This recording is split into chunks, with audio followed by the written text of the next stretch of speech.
안녕하십니까. 네. 2014년 새해가 되고 처음으로 맡은 설교인데 그게 마지막 설교가 될 줄 몰랐습니다. 벌써 이렇게 23번째 말씀을 드립니다. 한 달에 한 번씩 이렇게 말씀을 드렸는데요. 마지막에는 무슨 말씀을 드릴까 이렇게 생각하면서 지금까지 뭐라고 말씀을 드렸는지 그 원고들을 다 봤는데 한결같이 다 그리스도인 신앙생활에 관한 이야기를 드렸더라고요. 그래서 이번에도 역시 그리스도인 신앙생활에 관한 이야기를 말씀을 드리겠습니다.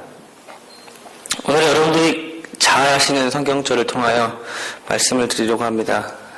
항시범으로 알려져 있는 말씀입니다. 데살로니가전서 5장 16절에서 18절입니다.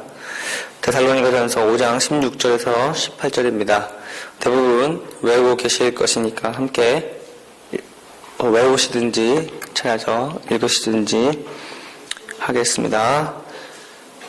데살로니가전서 5장 16절에서 18절입니다. 시작. 항상 기뻐하라. 쉬지 말고 기도하라. 범사에 감사하라. 이것이 그리스도 예수 안에서 너희를 향하신 하나님의 뜻이니라. 제가 오늘 여러분에게 가장 기본적이고 진실된 신앙의 기본을 나누고 싶습니다. 그리고 함께 제가 약 2년 동안 여러분들과 함께 안식일 그리고 이렇게 화요일 저녁 예배를 같이 드리면서 느끼고 경험한 것들을 함께 나누고 싶습니다. 진짜 어떤 말씀을 드릴지 고민을 많이 했습니다. 군대 간다는 생각에 아무 생각도 들지 않고 정신도 없었는데 그래서인지 어떤 말씀을 드려야 할지 도저히 감이 오지 않았습니다. 그래서 책을 사서 놓았던 거를 이제 읽어보려고 했어요. 그래서 하나님의 은혜라는 책을 이렇게 처음에 이제 읽기 시작하는데 이제 목적이 나쁘다 보니까 이게 잘 읽히지도 않고 제가 원하는 말씀을 드리고 싶은데 그게 아닌 것 같아서 그 책을 덮어놓고 어떻게 할지 생각을 하다가 제가 2년 동안 여기서 무슨 일이 있었나를 생각해 보게 되었습니다. 그때를 생각하며 추억에 잠겨보니까 오늘 읽은 말씀이 생각이 났습니다. 항상 기뻐하라. 쉬지 말고 기도하라. 범사에 감사하라. 이것이 그리스도 예수 안에서 너희를 향하신 하나님의 뜻이니라. 생각해보면 제가 이 교회에서 가장 많이 배운 것이 이 세 말씀이었던 것 같습니다. 제가 이 교회에 처음 온 것이 2012년 3월 3일이었습니다. 그게 안식일 오후였는데 제가 이제 3월 1일 그쯤에 이제 염기영 목사님께서 전화가 오셔가지고 이제 전도사님은 이제 성남중앙교회로 가게 되었습니다. 그래서 목사님께 전화 드리고 왔는데 사실은 3월 3일 날은 그냥 답사 겸 왔어요. 답사 겸. 네.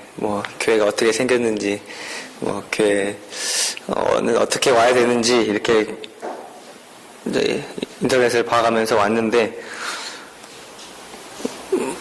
그냥 사진만 찍고 이렇게 돌아가려고 했는데 김정수 장로님께서 어떻게 오셨냐고 그러면서 저를 붙잡으셨어요. 그래서 이제 그 다음에 두 번째로 만난 사람이 박성욱 목사님이십니다.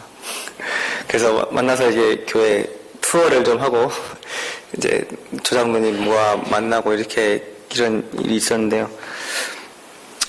처음에 제가 처음에 뭘 하는 걸 좀 어색해하고 그러는 것을 조금 싫어해요. 그래서 그런 상황에 들어가는 게 싫어해서 조금 그걸 밀어보고자 그냥 목사님 보고 가려고 했는데 결국 학생반이 있는 미스터 피자에 가서 같이 저녁을 먹게 되었습니다. 그때 학생들 처음 만났는데 그게 참 느낌이 참 좋았어요. 착한 애들이고 특히 제 앞에 대영이가 앉아서 먹었던 것 같은데 그때 말도 잘 걸어주고 정말 좋았던 것 같습니다. 제 성남중앙교회가 저에게 아주 큰 의미가 될 것 같습니다. 생애 처음 뭘 해본 거에 대한 기억은 아주 뚜렷하잖아요. 그래서 저는 이 교회에서 처음 해본 게 너무 많았어요. 처음으로 부모님과 아닌 저 혼자 갔던 처음 교회. 그리고 학생 전도사라는 그 이름으로 가게 된 첫 교회. 인생 처음 설교를 했던 그 교회. 학생반을 맡게 된 첫 교회. 해보고 싶었던 지휘를 처음 해봤던 교회. 이외에도 더 하는 게 더 있겠지만, 이 교회는 정말 잊어버릴 수야 없는 그런 교회가 된 것 같습니다. 그래서 3월 9일날 이렇게 처음에 교회 왔는데, 성도님들이 더 처음 뵈신 분들로 이렇게 인사를 잘 해주셨어요. 그래서 너무 첫 안식일이 너무 기분이 행복했어요. 그래서 어떻게 지나갔는지 사실은 기억이 안 나지만 너무 좋았던 기억이 납니다. 저의 첫 설교는 정말 떨렸습니다. 날짜를 보니까 3월 20일이었습니다. 그래서 3월 19일 날 설교를 완성을 해놓고 이제 저녁에 6층에 올라가서 봤는데, 누가 썼는지 아주 왜 이렇게 못 쓴 거예요. 이렇게 했나? 라는, 그래도 이렇게 준비를 바꿀 수 없으니까 이렇게 설교를 올라섰는데, 제가 이렇게 앞에서 뭘 해본 적이 별로 없어요. 그래서 등에 땀이 범벅이 되고 이마에 땀이 막 나가지고 앞머리가 이렇게 딱 축축하게 젖었었던 기억이 납니다. 처음에 딱 이렇게 서가지고 인사를 하고 나서 이 원고를 보느라고 여러분들을 한 번도 보지 않았어요. 그때 기억으로는. 그래서 벌벌 떨고 하는데도 이제 버벅거리고 틀리면서 하는데 그렇게 땀방울이 등에서 이렇게 쭉 내려오는데 그 식은땀이 너무 싫었습니다. 그런데 설교를 이제 23번째 하다 보니까 이렇게 땀은 나지 않는데 그래도 여러분들의 얼굴을 보게 될 수 있는 것 같습니다. 그래도 여러분들이 어떤 반응을 보이고 계시는지 볼 수 있게 된 것 같습니다. 그래서 준비하면서 첫 설교 원고를 봐봤어요. 다시 한번 봤는데 내가 이렇게 했구나. 그래도 제가 설교를 해가면서도 이제 은혜 받았다고 해주시는 말씀이 기억이 납니다. 아직도. 또 나가면서 인사하실 때 월요 장로님들은 수고하셨다고 인사해주는 그 인사가 정말 지금도 기억이 나고 고맙습니다.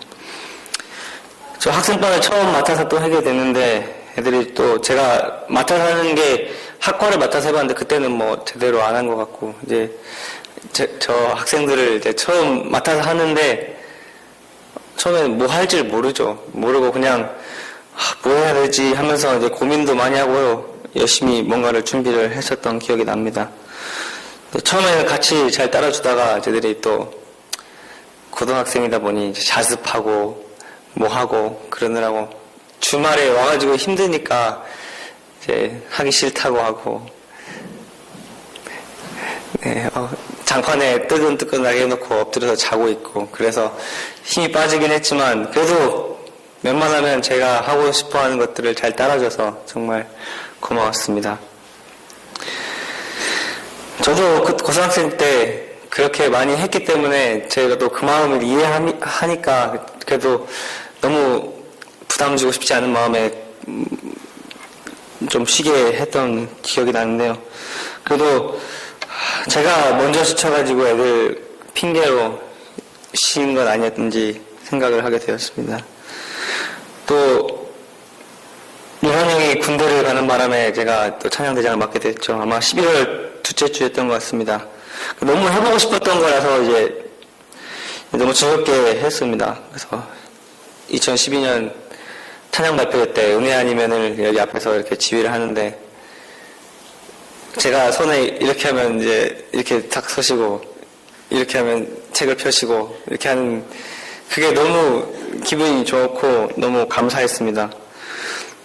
그래서 2013년에도 잘 하게 되었었는데 제가 또 사람들을 이렇게 많이 데리고 와서 이렇게 하면 좋은데 제가 그런 걸 잘 못해가지고 앞에서 박영희 집사님이 이렇게 자꾸 사람들을 모아오시는 것을 많이 보셨을 것 같습니다. 그래도 제가 또 지휘를 배운 게 아니라서 또 이렇게 똑같이 계속 하니까 지루해 하신 분들이 계셨던 걸 기억합니다. 이외에도 정말 많은 활동을 했던 기억이 납니다. 2012년도에는 또 소심하게 참여를 했지만 13년에는 여러 군데를 많이 같이 다녔던 것 같아요. 1월 초에 사슴의 동산에도 갔고, 봄에 재활원 가서 운동회도 했고, 원통교회 가서 같이 계곡도 가고, 학생회 수련도 가고, 정말 그 기억들은 정말 아직도 잊어버릴 수 없을 것 같습니다.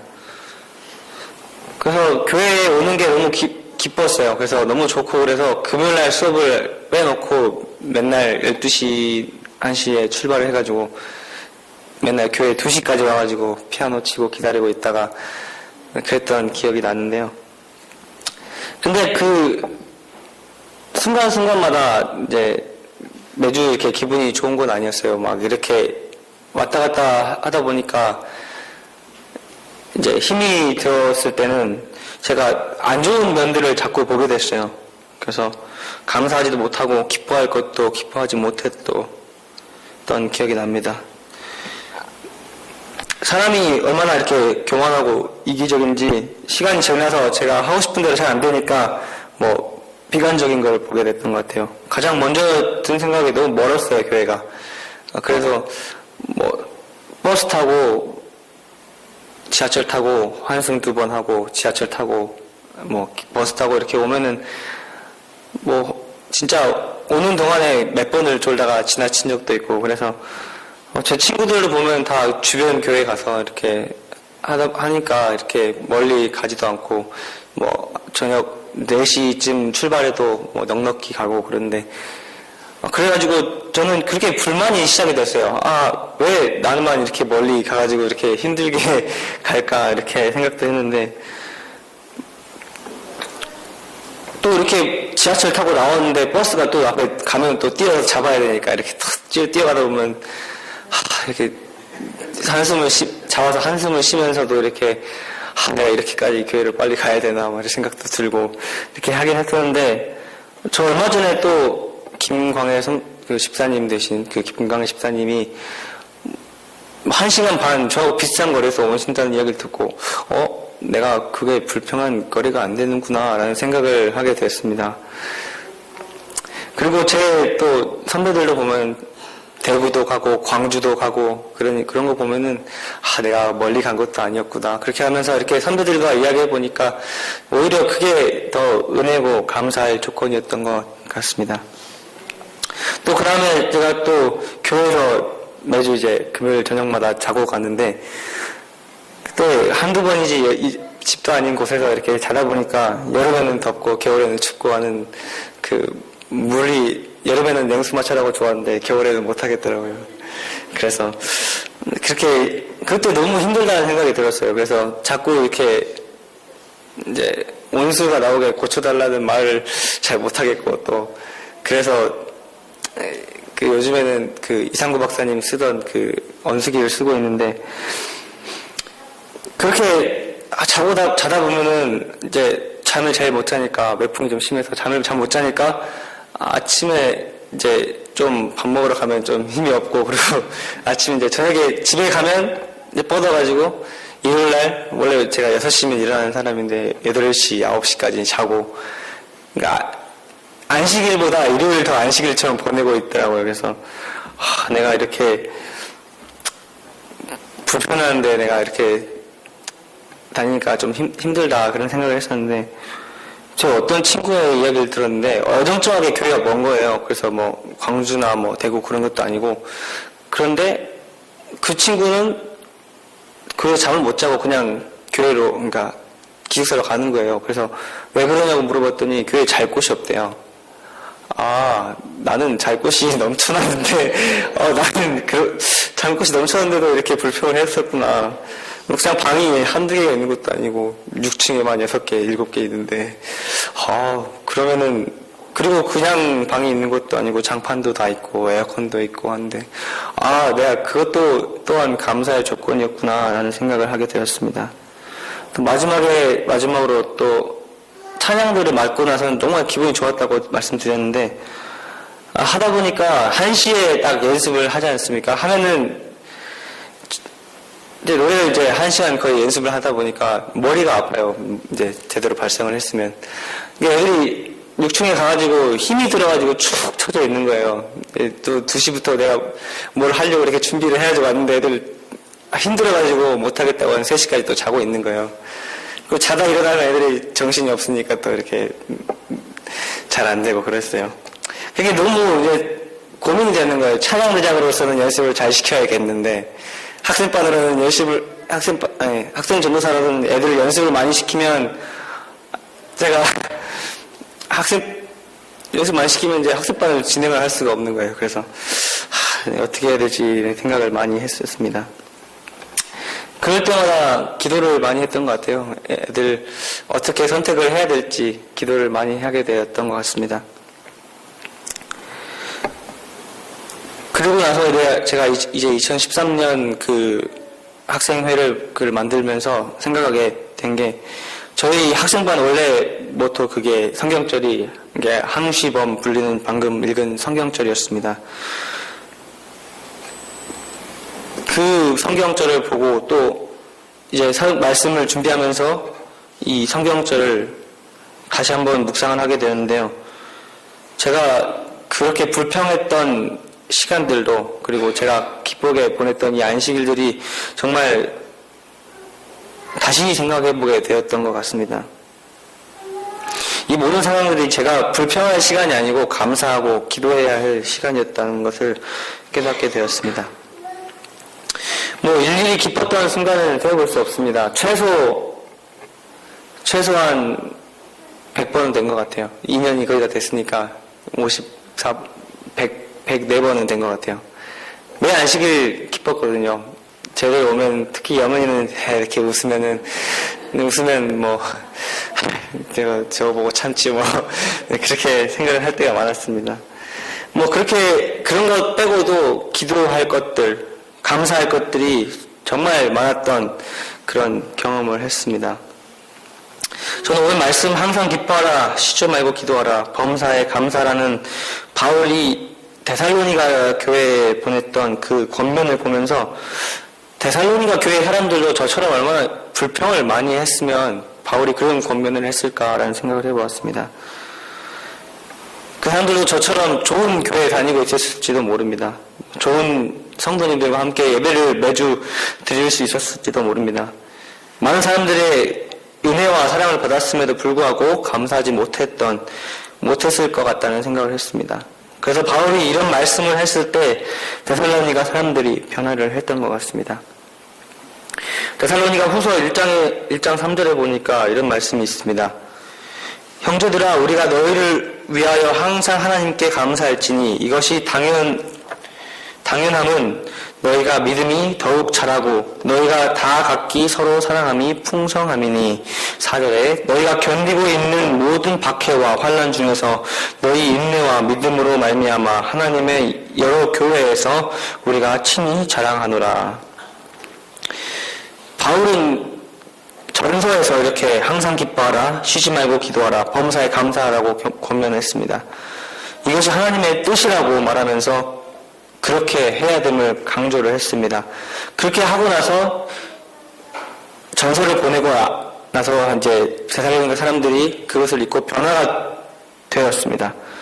그들이 믿음이 더욱 자라고 데살로니가 교회 사람들이 다 각기 서로 사랑함이 풍성하게 되었다고 말씀되어 있습니다. 작년 3기 교과에 이런 내용이 있었습니다. 아마 부흥의 내용이었습니다. 부흥과 기억이 무엇인지 이렇게 배웠습니다. 그 교과 책의 가장 뒷면을 보신 적 있습니까? 가장 뒷면에는 이렇게 기록되어 있습니다. 하나님의 선하심과 은혜 안에서 매일 기뻐하는 것보다 영적으로 우리를 향상시키는 것은 없다. 개혁이란 우리가 어떤 일을 하든지 단지 이런 은혜 가운데 사는 것이다. 우리를 우리를 영적으로 성장시키는 것들이 여러 가지가 있지만 그 중에서 우리가 하나님의 선하심과 은혜 안에서 매일 기뻐하는 것이 제일 버금가는 것이 없다고 말하고 있습니다. 이렇게 은혜 안에서 매일 기뻐하는 것보다 우리를 성장시키는 것이 없다고 말하고 있습니다. 바울이 항상 기뻐하라고 하는 겉면은 아마도 그 겉면 속에 많은 것들이 포함되어 있을 것이지만 우리가 그 기뻐할 이유를 은혜에서 찾아야 된다고 말씀하는 것 같습니다. 우리가 왜 항상 기뻐해야 할까를 생각하면 저희가 현실적으로 이렇게 기뻐할 것들이 그렇게 많지는 않습니다. 우리나라는 지금 분단 국가로서 이렇게 많은 사람들이 군복무를 해야 되는 슬픈 현실에 있습니다. 또 많은 고등학생들은 경쟁 상황 속에서 자살도 해가며 학교폭력도 있고 정말 학생들이 살기에는 좋은 나라라고 생각되지는 않습니다. 또 여러 가지 상황들은 우리가 기뻐할 조건들이 하나도 없습니다. 하지만 우리가 그 속에서 발견해야 할 것은 은혜라고 말씀하고 있습니다. 하나님의 선하심이라고 말씀하고 있습니다. 우리가 기뻐할 수 있는 유일한 이유는 하나님의 선하심과 그 은혜인 것이라고 말씀하고 있습니다. 그렇게 생각해서 내가 매주 받았던 은혜가 무엇인가 생각을 해보았습니다. 매주 교회에 올 수 있는 것 자체도 은혜였습니다. 매주 교회 오는데 차가 제때 맞춰서 오는 것도 은혜였습니다. 매주 교회에 오는데 버스와 지하철이 사고가 나지 않고 오는 것도 은혜였습니다. 매주 교회에 와서 예배 드릴 수 있는 것도 은혜였습니다. 매주 교회에 와서 여러분들을 볼 수 있는 것도 은혜였습니다. 제가 정말 죄인 중에 괴수이지만 여러분들 앞에서 이렇게 말씀을 드릴 수 있는 것도 은혜였습니다.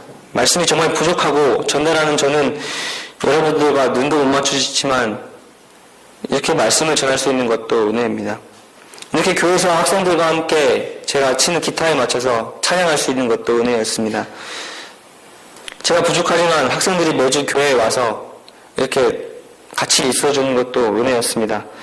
매주 교회에 와서 잘 수 있는 따뜻하고 시원한 방이 있는 것도 은혜였습니다. 제가 배우지 못한 실력으로 지휘를 하지만 찬양대원들이 한 목소리로 찬양해주는 것도 은혜였습니다.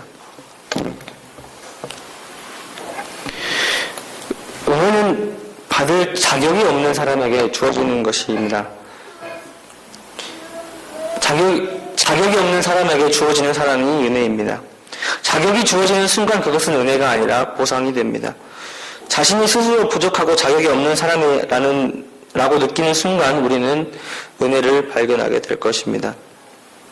나 자신은 그런 사랑을 받을 자격이 없을 사람이지만 그 사랑을 받는 것이 은혜입니다. 저는 처음에는 여러분들에게 제가 먼저 말씀드렸던 것들을 받을 만한 자격이 있다고 생각한 것 같습니다. 하지만 제가 이 말씀을 준비하면서 그랬던 제 자신을 보고 너무 부끄러웠습니다. 제 자신이 그럴 자격이 없다는 사실을 발견하자 이 교회에서 누린 모든 것들이 은혜라는 사실을 발견하게 되었습니다. 그 은혜를 느끼고 감사하게 되니까 기쁠 수밖에 없었습니다. 그래서 저는 개혁을 이 말씀을 준비하면서 시작할 수 있게 되었습니다. 어떤 일을 하든지 기쁨으로 이런 은혜 가운데 살게 되는 것은 행복일 것입니다. 아마도 대살로니가 교회 사람들은 이렇게 그들의 믿음이 더욱 커져갔습니다. 항상 기뻐하는 바울의 말에 따라 기뻐하게 되니까 은혜 안에 살고 있다는 사실을 발견하고 나니까 그들은 그 기쁨으로 개혁과 부흥이 일어났습니다. 여러분들도 혹시 불평하고 계십니까? 한번 우리가 은혜를 찾아봐야겠습니다. 우리 같은 죄인이 이렇게 받을 자격이 없지만 받고 있는 것이 무엇인지 생각해 보면 좋을 것 같습니다. 또 다음으로 바울은 쉬지 말고 기도하라고 말씀하셨습니다. 나중에 읽은 데살로니가 후서 1장 4절을 다시 한번 보면 그러므로 너희가 견디고 있는 모든 박해와 환난 중에서 너희의 인내와 믿음으로 말미암아 하나님의 여러 교회에서 우리가 친히 자랑하노라. 4절에 보니까 데살로니가 교회를 칭찬하고 있네요. 그들이 견디고 있는 모든 박해와 환난 중에서 그들이 보여주고 있는 믿음과 인내를 칭찬하고 있습니다. 당시 데살로니가 교회는 이런저런 박해가 많이 있었습니다. 그런 박해와 환난 속에서도 그들이 버티고 견디고 있는 그 인내와 믿음을 칭찬하고 있습니다. 바울이 먼저 보낸 편지에서 이렇게 말했습니다. 3장 10절에 보면 주야로 심히 간구하면 너희 얼굴을 보고 너희 믿음이 부족한 것을 보충하게 하려 함이라. 이어서 하나님은 우리 아버지와 우리 주 예수는 우리 길을 너희에게로 갈 수 있게 하시오며 또 주께서 우리가 너희를 사랑함과 같이 너희도 피차간에 모든 사람에 대한 사랑이 더욱 많아 넘치게 하사 너희 마음을 굳건하게 하시고 우리 주 예수께서 그의 모든 성도와 함께 강림하실 때에 하나님 우리 아버지 앞에서 거룩함에 흠이 없게 하시기를 원하노라. 저는 이 말씀을 읽으면서 앞서 읽은 10절의 말씀처럼 주야로 심히 간구하는 그 이유를 발견했습니다. 그 이유를 주목하게 되었습니다. 바울이 이 데살로니가 교회 교우들이 이 시련과 환난이 왔을 때 넘어지고 있는 것을 본 것 같습니다. 그래서 11절부터는 이렇게 기도하고 있습니다. 하나님, 우리가 이들을 사랑하는 것처럼 사랑하게 해주시고 마음을 굳건히 하셔서 주님께서 다시 오실 때 이 성도들과 함께 거룩함에 흠이 없게 하시기를 원합니다. 라고 기도하는 것 같습니다. 정문기간 217쪽에는 이렇게 기록되어 있습니다. 우리는 언제나 기도할 준비가 되어 있어야 한다. 그렇지 않으면 부주의하게 될 위험에 처하게 된다. 우리는 옳은 길에서 벗어날 수도 있다. 사탄은 언제나 하나님께로 가는 길을 막으려고 애쓰고 있다. 사탄은 우리가 기도를 통하여 악을 저항할 은혜와 힘을 받기를 원치 않는다. 바울이 데살로니가 교회에게 쉬지 말고 기도하라고 권면하면서 이렇게 말했습니다. 이런 의미로 말한 것 같습니다. 데살로니가 전서에 보면 주의 강림에 대한 것을 많이 강조하고 있습니다. 그래서 데살로니가 교회 사람들에게 더욱 믿음의 본을 보이고 그리스도의 삶을 보여주도록 권면하고 있습니다. 그래서 이 성도들이 주님께서 다시 오실 때 같이 예수님을 맞이하라고 권면하고 있습니다. 그런 과정 속에서 바울은 그 성도들이 사단의 시험을 받지 않도록 기도하라고 권면하고 있습니다. 우리는 항상 넘어질 수 있습니다. 우리는 다리를 다쳐 걷지 못하면 목발을 짚습니다. 목발을 짚지 않으면 더 잘 넘어질 수 있기 때문에 우리가 목발을 짚은데요. 이것처럼 우리가 매일 넘어질 수밖에 없는 그런 경향을 가지고 있습니다. 우리 손에는 그래서 이 목발이 필요합니다. 그 목발은 기도와 같습니다. 사탄은 우리가 항상 하나님께로 가는 그 길목에 방해물을 설치해놓고 우리를 기다리고 있습니다. 우리가 선 것으로 생각하고 잘 걸을 수 있다고 생각하고 그냥 간다면 사탄은 우리를 넘어뜨리기가 쉬울 것입니다. 우리가 기도하지 않으면 부지할 수밖에 없습니다. 사단은 가장 두려워하는 것은 우리가 기도를 통해서 악을 대항할 수 있는 은혜와 힘을 받는 것이라고 말합니다. 우리가 은혜를 받으면 그 힘을 받으면 사단을 능히 이길 수 있다고 말씀하고 있는 것입니다. 사단은 우리를 넘어뜨리고 언제나 준비하고 있는데 한시도 쉬지 않고 노력하고 있는데 우리는 쉬어가면서 기도를 할 수 있을까요? 한시도 기도를 쉴 수 없습니다. 우리가 기뻐할 수 있는 이유는 은혜 덕분인데 이상하게도 우리가 그 은혜를 받을 수 있는 것은 기도하는 것 때문이라고 말씀되어 있습니다. 그래서 우리는 쉬지 말고 기도해야 합니다. 우리는 매일 아침 눈 뜰 때부터 눈 감을 때까지 기도를 쉬지 않을 수 없습니다. 어떤 사람은 잠을 잘 때도 기도를 해야 된다고 말하고 있습니다. 왜냐하면 기도는 영혼의 호흡인데 자면서 숨을 안 쉬지는 않으니까 기도를 잘 때도 해야 된다고 합니다. 아마도 꿈에서 넘어지지 않게 되기를 바라는 것 같습니다. 저는 아마 2년 1년 동안을 그 기간 동안 했던 기도가 제가 그 전에 했던 모든 기도보다 많은 것 같습니다. 처음에 이 교회를 배정받았을 때도 모야봉 가서 기도를 많이 했고 이 학생들을 위해서 매일 기도를 했습니다. 또 찬양대를 맡았을 때, 또 설교를 하게 되었을 때, 교회에서 많은 일을 해야 했을 때 이렇게 기도를 많이 했습니다. 그럼에도 제가 넘어진 부분이 많이 있습니다. 제가 기도하지 못한 부분일 것입니다. 대성이가 교회 사람들도 기도를 하지 못한 부분이 있었습니다. 하지만 그들을 위해서 바울과 그 동료들이 함께 기도했습니다. 그렇게 함으로 그들은 견디고 박해와 환난을 이길 인내와 믿음을 가지게 되었습니다. 그들이 견디고 인내하게 되었습니다. 저도 바울처럼 이 교회를 떠나 군 복무를 하고 있을 때라도 이곳을 위하여 기도하겠습니다. 마지막으로 바울은 범사에 감사하라고 말씀하고 있습니다. 마지막으로 언급된 감사는 기쁨으로 인한 것이고 그 기쁨은 기도에서 오는 은혜로 말미암는 것입니다.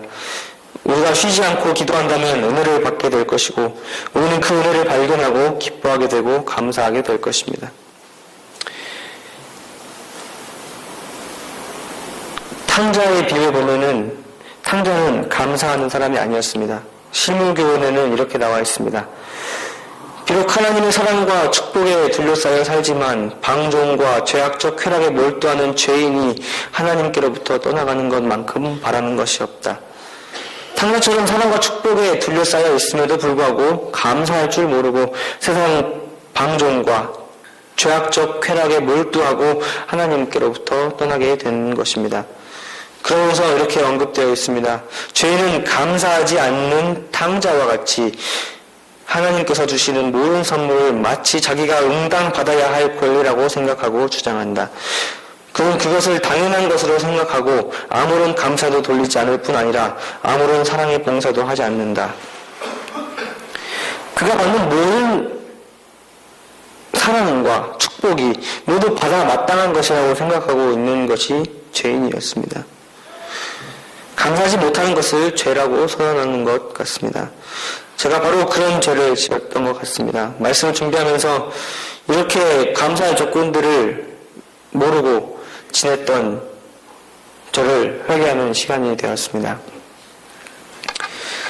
사람들의 관계에 있어서도 그렇습니다. 만약에 제가 친구에게 어떤 받을 만한 자격이 있다고 생각하는 순간 어떻게든지 그 친구가 내가 받을 것이라고 생각했던 그것을 받지 못하면 혼자 서운해서 삐지고 상처를 받고 짜증을 부립니다.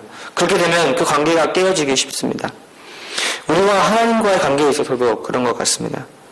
우리는 어느 면도 우리가 하나님께 받는 모든 것을 받아야 할 자격이 없습니다. 하지만 우리는 그런 아무런 자격이 없지만 그 모든 것을 하나님께서 쥐어주십니다. 은혜로 그것을 주십니다. 그것이 은혜인 이유는 우리가 그것을 받을 자격이 하나도 없기 때문입니다. 하지만 우리가 그것을 받을 자격이 있다고 생각하는 순간 그것을 받지 못하게 되었을 경우에 짜증을 내고 삐지고 하나님과의 관계를 우리가 스스로 포기하게 되는 것입니다. 나아가서 그런 죄인은 그 은혜를 나눠주지 못합니다. 은혜를 받은 사람은 그 은혜에 기뻐하는 것에 그치지 않습니다. 그것을 감사하는데 그치지 않고 그 은혜를 다시게 베풀게 됩니다. 예수님께서 마태복음 18장에 비유로 말씀하셨습니다. 어떤 임금이 있었는데 그 임금이 어떤 1만 달란트를 빚진 자에게 용서를 해주었습니다. 근데 그 1만 달란트 빚진 자가 1달란트 빚진 자에게 용서를 해주지 않고 때리고 했다는 소식을 듣고 그 왕이 다시 그 1만 달란트 빚졌던 사람에게 벌을 주는 비유를 기억하실 것입니다. 아무도 저는 여기서 받은 은혜를 나누어주며 살아야 할 것 같습니다. 바울이 아주 간단한 말씀을 하면서 우리에게 그리스도인 신앙의 진짜를 말해주고 있습니다. 항상 기뻐하라, 쉬지 말고 기도하라, 범사에 감사하라. 이 영어로 하면 6글자입니다. 6단어입니다. 이 6단어가 하나님의 뜻을 이루는 방법이라고 제시하고 있습니다. 마무리하자면 우리가 은혜로 말미암아 살아가고 있습니다. 우리는 그 은혜가 아니면 살아갈 수 없습니다. 그 은혜를 받는 것은 다른 어떤 우리의 행동이나 의식 때문이 아닙니다. 그것은 우리의 기도로 말미암는 것도 있고 하나님께서 그냥 주시는 것도 있습니다. 하나님께서 주시는 그 은혜를 보고 발견하게 된다면 우리는 기뻐하게 될 것이고 그 기쁨을 발견하며 살아가는 우리는 우리의 믿음과 신앙이 향상될 것이고 개혁과 부흥이 일어나게 될 것입니다. 그것에 감사하며 그것을 나누어주며 사는 것이 그리스도인 신앙인 것입니다. 저는 이 2년간 있으면서 감사할 것이 정말 많이 있습니다. 하나님께서 이 교회에 보내주신 것부터 시작해서 성도 여러분께서 주신 모든 사랑과 은혜에 감사하게 됩니다. 2년간 설교부터 태도까지 많은 부분을 가르쳐주신 목사님, 매주 안식일 아침 저를 위해 밥을 챙겨주신 큰 사모님, 거의 매주 금요일 저녁 영적 이야기를 나누었던 부목사님, 또 예배 시간에 제 뒤에 앉아서 사탕을 쥐어주시는 할머님들, 면무하게 될 때마다 저를 대신해서 찬양대 지도를 해주는 성남이, 항상 찬양대에 자리 잡고 앉아서 다른 찬양대원들을 불러주시는 박영은 집사님, 또 잘 챙겨주시는 수석 전무님, 반주를 해주신 반주자님, 또 매주 나와주시는 우리 학생반 아이들, 또 다 말씀드리기 어려워도 저를 위해서 항상 기도해주시고 항상 챙겨주시는 집사님들, 부족한 점들을 사랑으로 지적해주시는 장로님들, 이외에도 저에게 받은 그 사랑을 세어보면 정말 셀 수도 없을 것 같습니다. 저는 이 거의 2년간의 시간 동안 많은 변화를 겪었습니다. 아마도 군대 가서 가장 기억날 추억이 아닌가 생각해 봅니다. 뿐만 아니라 앞으로 신앙생활 속에서도 아마 하게 될 목회에 있어서도 가장 의미 있는 시간이 될 것 같습니다. 데살로니가 후서 1장 4절을 보니까 마지막에 바울은 그렇게 변화된 데살로니가 교회 성도들을 하나님의 다른 교회 앞에서 자랑하게 됐다고 말하고 있습니다. 저도 아마 이 성남중앙교회를 거쳐 다른 교회에 갔을 때 이 교회를 자랑하게 되겠습니다. 다시 사도 바울은 우리 성남중앙교회 성도님들에게 이렇게 권면하십니다. 항상 기뻐하라, 쉬지 말고 기도하라, 범사에 감사하라. 이것이 그리스도 예수 안에서 너희를 향하신 하나님의 뜻이니라. 말씀을 마치겠습니다.